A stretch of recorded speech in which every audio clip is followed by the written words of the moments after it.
ng mabuting balita ng kaligtasan.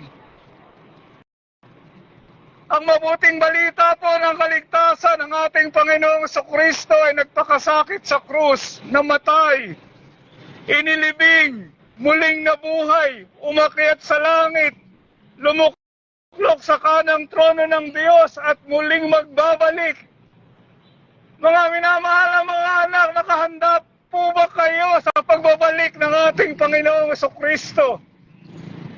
Alam po ninyo, sa isang kisap mata, mangyayari po ang pagbabalik ng ating Panginoong Jesucristo. Napakabilis po.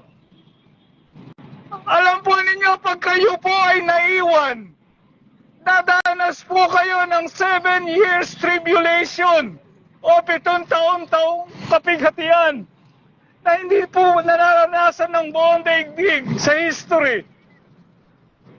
At pag kayo po ay namatay sa impyerno pa, napakahirap po naman noon. Kaya po ako nandito kasi mahal ko po kayong lahat. Ito po ay hindi sekta o relihiyon. Hindi po ako nagpapagod at nagpapakahirap para sa sekta at relihiyon.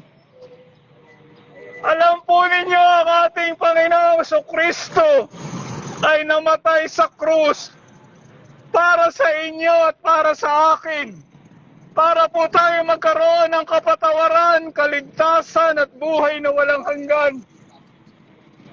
Mga minamahal na kaibigan, saan po kayo pupunta pagkatapos ng kamatayan?